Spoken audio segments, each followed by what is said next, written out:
Warnings from petrol retailers that many forecourts no longer have fuel as a result of days of queues at the pumps. Frustration for motorists. A run on petrol has left filling stations empty, according to an industry spokesman.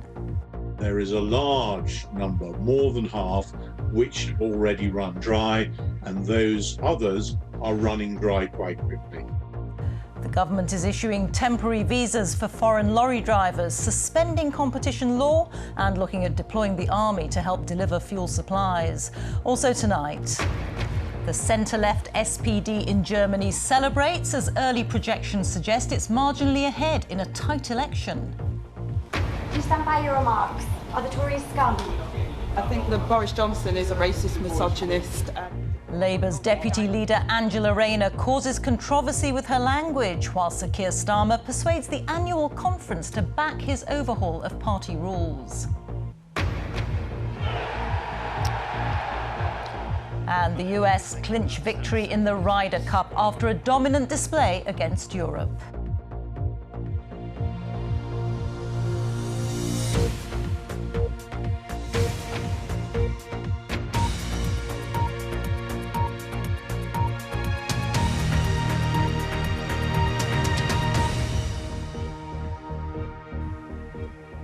Good evening. There are warnings tonight that many petrol stations have run dry after days of queues at pumps. The Petrol Retailers Association says that more than half of its members' forecourts have run out of fuel. The crisis came after a shortage of tanker drivers led to a small number of filling stations running short. The Transport Secretary, Grant Shapps, insists there is no shortage of fuel and has urged drivers to fill up only when they need to. As well as a temporary visa scheme for foreign drivers, tonight the government has suspended competition law to allow the industry to share information and target areas where fuel is low. It's also considering using the army for deliveries. Katie Austin reports. This is one of the forecourts which were forced to close today, the result of motorists panic buying fuel. A mental health nurse told us she struggled to get to work. Because of panic buying, there was nothing left. I live 40 miles away from work. Work then have had to call me a taxi to bring me in, which is costing the NHS money. A group which speaks for more than 5,000 independent fuel retailers said the impact had been severe. There is a large number, more than half, which have already run dry, and those others are running dry quite quickly. The first limited supply issues were down to a lack of tanker drivers. That's highlighted a wider lorry driver shortage, a long-standing problem that's got worse. The government has today announced new measures aimed at tackling that, including 5,000 visas, lasting only until Christmas Eve. We'd like to have seen it 4 months, but, we'll take what we can, but it's not enough and it's too little too late, basically. Other sectors too have struggled to fill their workforce, including turkey and chicken producers. 5,500 visas for poultry workers are also being introduced. The damage has already been done for the bigger processors because they haven't put the turkeys on the farm. There's 500,000 less. For the smaller guys, for those 1,000 smaller farmers throughout the country that produce for the local butcher and sell from the farm gate, it is useful for them. But how easy is it to get those visas? Supermarkets say they need 15,000 lorry drivers to avoid Christmas disruption. The Labour leader today insisted the visa numbers were far too small, arguing action should have been taken earlier to tackle labour shortages across the economy. It's a short-term response. In the long term, we need conditions to be improved, we need training, of course we do, but the government's known that for years. And we've got a situation now where we've got an absolute crisis in this country through a lack of planning on behalf of the government. The Transport Secretary, though, said it was for industry to work out permanent solutions. We don't want to be relying on overseas labour in the longer run, which is why this is limited to Christmas, because we've got to sort out these long-term problems with our HGV sector, which has been around for years. Other countries are also experiencing lorry driver shortages. It's unclear how many will come to the UK. For businesses, the focus is now on keeping supplies going for the crucial Christmas period. Katie Austin, BBC. Well, Katie is here with me now. Katie, you've talked about the visa scheme, but the government has other plans too. That's right. The visa scheme is aimed at preventing broader disruption, including to the supply of food in the run-up to Christmas. The supply problems at pumps we've seen this weekend are largely down to panic buying. Companies involved in the distribution of petrol and diesel say there is no shortage of fuel itself, and the spike in demand is to blame for what we've seen at petrol forecourts. Those companies met with the business secretary today, and it's been agreed that competition laws will be relaxed so the industry can share more information so that they can target deliveries, supplies to where they are most needed. And yes, we do understand the government is considering deploying the army to help with deliveries. That option is under discussion ahead of a possible meeting of cabinet ministers tomorrow. Katie, many thanks. Katie Austin there. Exit polls suggest the tightest of races in the German election, with little separating the two main parties in the race to succeed Angela Merkel. But according to the latest projections, her party, the centre-right CDU, now led by Armin Laschet, appears to be trailing Olaf Scholz's centre-left SPD. Our Europe editor Katja Adler has the latest from Berlin. Excitement ricocheted around the headquarters of Germany's Social Democrats tonight. Dismissed as political has-beens not long ago, the smell of election victory, even if a narrow one, now hung in the air. Results, though, still need to be confirmed. There he is, Olaf Scholz, the man the Social Democrats hope will be Germany's next chancellor. But this has been a very tight election, and the exact makeup of Germany's next government is far from certain, despite the noise. It's certainly going to be a long night, but it's also certain that many German citizens voted Social Democrat because they want a change in government and because they want their next chancellor to be called Olaf Scholz. Confusingly, perhaps, but because the vote is so tight, at a different party headquarters, the Conservative candidate, backed by Angela Merkel, also claimed his right to try to form a government, although his party is looking at its worst election result since 1949. We had 16 years in Germany with Angela Merkel as Chancellor, and this is why we will try everything to form a government under the leadership of the CDU-CSU union. It appears voters weren't bowled over by any single party. People we spoke to at polling stations earlier seemed pulled in very different directions. The Christian Democrats have been in power for the past 16 years, and a lot of the challenges were not really addressed. I voted for change, but not dramatic change. The climate crisis is the most pressing issue we have to deal with urgently. The environment was a big election issue. Germany's Green Party didn't perform as strongly as it had hoped, but it's tipped to play a key role in the next German government. So what now? Well, it's all about coalition building, a race between Germany's two main parties to woo others to form a parliamentary majority. Only then will we know who Germany's next chancellor will be. Until then, Angela Merkel isn't going anywhere. Well, the coalition haggling is likely to take weeks, even months, and the process is going to be watched as closely outside Germany as inside. This is the EU's richest and most powerful nation, and Germany's role on the global stage isn't going to diminish just because Angela Merkel walks out the door. Germany is a key ally of the UK's. In the US, President Biden wants to know what the new government here's attitude will be towards Moscow and Beijing. And in Brussels, there are few EU decisions or reforms taken without a nod from the German Chancellor. But until we find out who they are, and while the horse trading to form a government continue, it's definitely not yet Auf Wiedersehen to Angela Merkel. Thank you very much. Our Europe editor, Katja Adler there. The Labour Party conference in Brighton has approved changes to how future leaders will be elected, requiring candidates to get the backing of 20% of MPs, up from 10%. A rule allowing people to pay a one-off fee to vote in a contest will also be scrapped. The contentious measures prompted fierce debate, and there was controversy too surrounding the deputy leader, Angela Rayner, after she called the Prime Minister scum. From Brighton, here's our political editor, Laura Kunsberg. All those in favour, please show. And against. All those in favour, all those against. The future Keir Starmer wants, dangling in the air. But his deputy, Angela Rayner, distracting from his hoped-for discipline. Do you stand by your remarks? Are the Tories scum?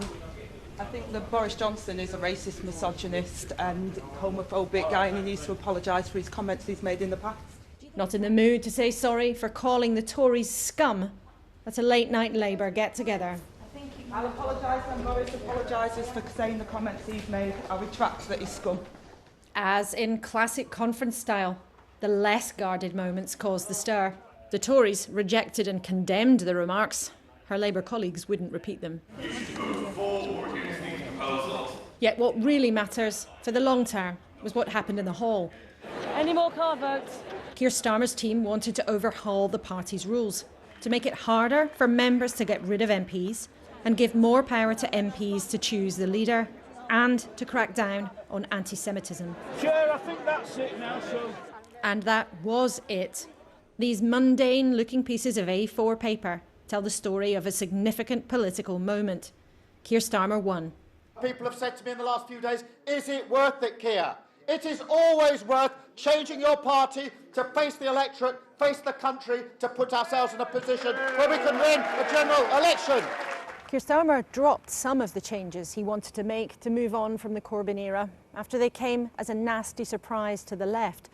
But he won the watered-down argument in here today, and that matters. One of his allies told me it shows that Labour is changing in front of our eyes. But while he's tightening his grip on the party, there's serious pressure here in Brighton this week on him to explain what it's for. Just standing here, Laurie. Including from someone who's made no secret of being interested one day in the job himself. It needs to set out in specific terms on important issues what it would do. Obviously, the leader and the shadow cabinet need to connect with the public through their speeches, and we can't afford to leave Brighton not having done that. Sounds like you are getting a bit impatient. I'm a little impatient with both sides, actually. Sort of half policies briefed here and there to newspapers doesn't work, and we need to have a very clear alternative path laid out by Labour this week. Tonight, though, Keir Starmer could allow himself a celebration, not least because his team, Arsenal, won. But it's his job to make Labour competitive in every way before full time. Laura Kutzberg, BBC News, Brighton. A 36-year-old man has been arrested in connection with the murder of Sabina Nessa, the 28-year-old teacher who was killed in southeast London 9 days ago. Police describe it as a significant development. Our Home Affairs correspondent June Kelly reports.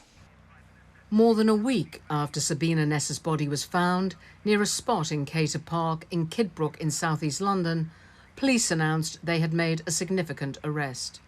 Sabina had set off to meet a friend at a bar close to the park the Friday before last. She didn't arrive. Her body was discovered the following day. During the week, there were 2 arrests. Both these men were released under investigation. Scotland Yard has said this latest arrest happened around 3 o'clock this morning in East Sussex. The man in custody is 36 and is being held on suspicion of murdering Sabina. At the start of this weekend, hundreds gathered for a candlelit vigil to remember her. This community has been convulsed by events of the past week.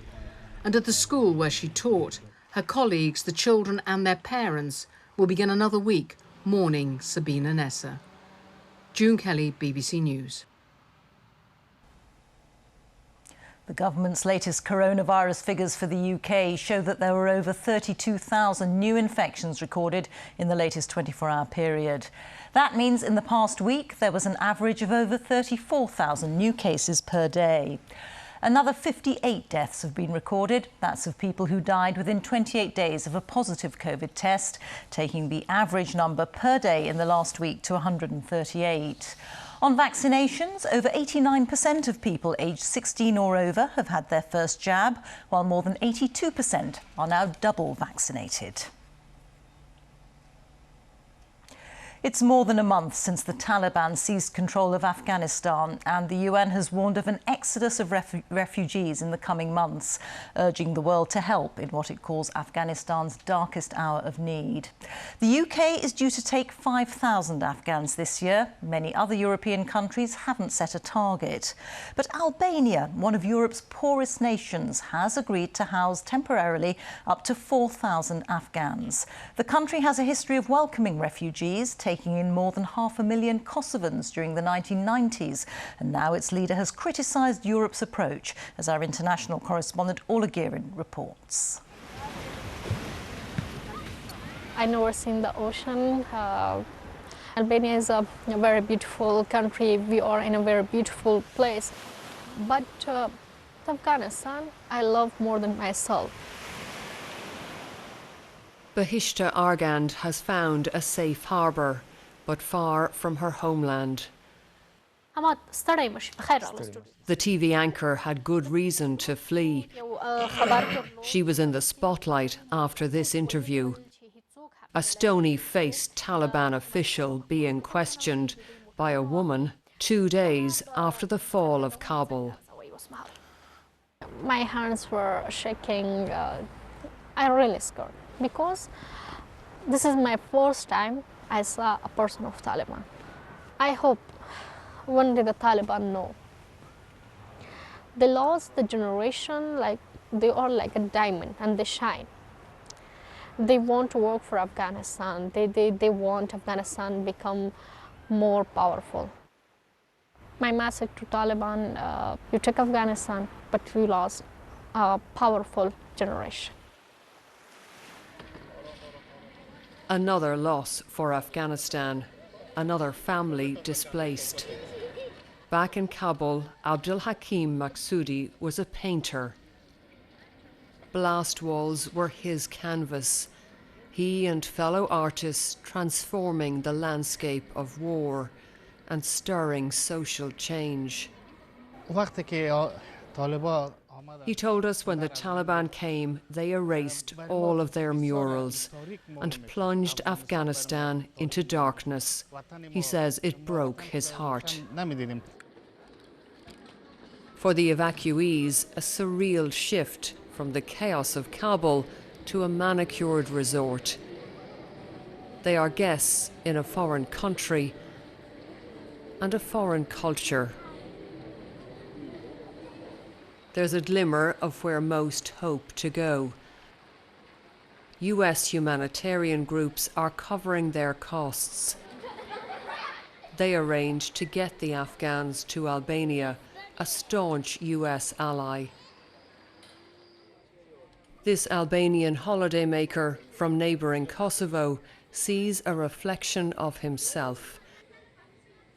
20 years ago, he was running from war. As an Albanian from Kosovo, I feel for them because, you know, we've been there when we have to flee our homes. Being away from your home and from your loved ones is very hard. I was a little boy during that time, and when I see little kids running here, I really feel for them. Albania has stepped in where some others did not. Hi, Prime Minister, it's good to see you. I asked the Prime Minister if he thought more powerful nations let the Afghans down. I can say, and I think it's safe to say that since the big refugee crisis back some years ago, Europe did not recover. Did not recover morally, did not recover strategically, and still suffers the politics of refusing to open the doors.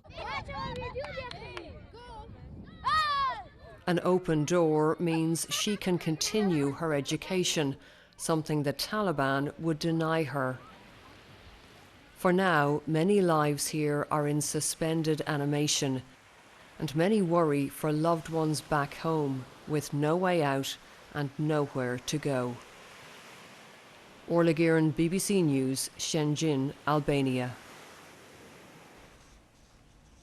Switzerland has become one of the last countries in Western Europe to legalise same-sex marriages. A national referendum has voted 64% in favour of allowing civil ceremonies and for giving same-sex couples adoption rights. With all the sport now, here's Lizzie Greenwood-Hughes at the BBC Sports Centre. Lizzie. Thank you, Rita. Good evening. Europe's golfers have lost the Ryder Cup. They're still playing the singles matches, but the USA team have done enough to regain the famous trophy and are heading for a record-winning margin. Our correspondent Andy Swiss reports from Whistling Straits. Even before the start, it felt like a victory party. With a huge overnight lead, America's fans were loving every moment. Surely the Ryder Cup would soon be theirs. 3.5 points was all they needed. Could Europe somehow fight back? Well, at least Rory McIlroy was. After a tough few days, he finally found some form. Brilliant, Rory McIlroy. But while he won the opening match against Xander Schauffele, behind him it was a familiar story, as the US proved unstoppable, debutant Patrick Cantlay beating Shane Lowry. While Scotty Scheffler thumped the world #1 Jon Rahm, America edging ever closer to glory. Europe simply had no answer. Sergio Garcia had played well over the first 2 days, but this time it wasn't to be. Victory for Bryson DeChambeau and the US on the brink. And sure enough, their winning moment wasn't far away. Colin Morikawa clinching half a point and clinching the Ryder Cup. America arrived here as the favourites, and they've lived up to that billing in sensational style. Yes, huge disappointment for the European team. Their record defeat is 18.5, 9.5, and the way things are going, that record could be broken. But a stunning performance from the US. The Ryder Cup belongs to them, Lizzie. Thank you, Andy Swiss, reporting for us. Lewis Hamilton is top of the Drivers' Championship after winning the Russian Grand Prix, and he's become the first person to win 100 Formula One races. But his triumph in Sochi meant heartache for fellow Briton Lando Norris, who was on the verge of a maiden victory when he slid off in torrential rain. Hamilton leads the title race by 2 points over rival Max Verstappen, who fought back from last to finish second. Match of the Day 2 and sports scene in Scotland are on later, so if you want to wait for the football results, then don't listen for a bit because they are coming now. Arsenal's winning streak continued as they beat Tottenham 3-1 in an entertaining North London derby in the day's other Premier League match. Wolves won at Southampton. St Mirren beat Aberdeen in the Scottish Premiership. Celtic's poor league form continued after they drew with Dundee United, and Hibernian are up to second with a win over St Johnstone.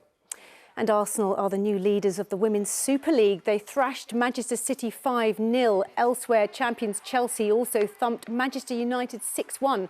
And there were wins for Aston Villa, Tottenham and West Ham.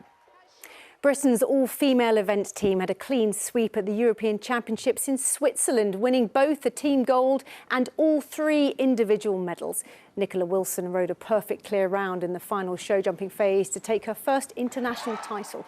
Britain are now the reigning European, world and Olympic champions. And England's women's cricketers have won their one-day series against New Zealand 4-1. Tammy Beaumont hit a brilliant century in the final game in Canterbury as they went on to thrash New Zealand by 203 runs. That's the sport. Thank you, Lizzie. That's it from us. Now on BBC One, it's time for the news where you are. Good night.